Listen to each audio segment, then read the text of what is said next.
वृद्धा संगम तीर्थ। इस वृद्धा संगम तीर्थ की नींव कैसे पड़ी? श्री ब्रह्म पुराण पेज नंबर 173 से 175। एक गौतम ऋषि थे, उनका 1000 वर्ष की आयु तक विवाह नहीं हुआ। वह वेद ज्ञान भी नहीं पढ़ा था, केवल गायत्री मंत्र याद था, उसी का जाप करता था। एक दिन वह एक पर्वत पर एक गुफा में गया। वहां पर 90,000 वर्ष की आयु की एक बुढ़िया स्त्री मिली। दोनों ने विवाह कर लिया। बताओ, उस ऋषि ने जो भक्ति करने गया था और थोड़ी सी उम्र का था, और उसने अपने दादी की उम्र की 90,000 साल की बुढ़िया के साथ में उसने शादी कर ली। एक दिन वशिष्ठ ऋषि तथा वामदेव ऋषि वहां गुफा में अन्य ऋषियों के साथ आए। उन्होंने गौतम ऋषि का उपहास किया। कहा कि हे गौतम जी, ये बुढ़िया आपकी माँ है या आपकी दादी माँ है?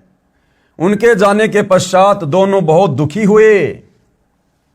अगस्त ऋषि की राय से गोदावरी नदी के गोमती तट पर गए और कठोर तपस्या करने लगे। उन्होंने भगवान शंकर और विष्णु का शतवन किया, यानी आराधना की, तथा पत्नी के लिए गंगा जी को भी खुश किया।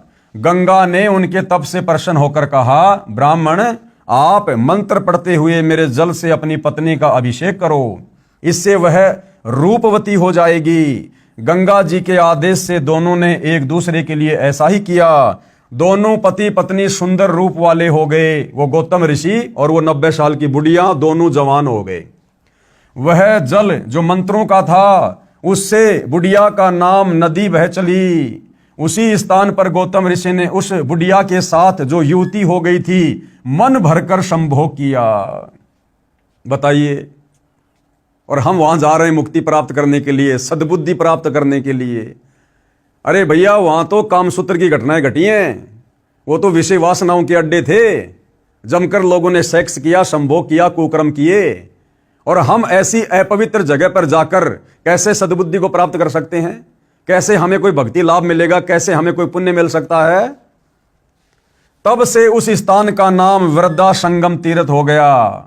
वहीं पर गौतम ऋषि ने साधनार्थ एक शिवलिंग स्थापित किया था। वह भी उस बुढ़िया के नाम पर वरदेश्वर कहलाया।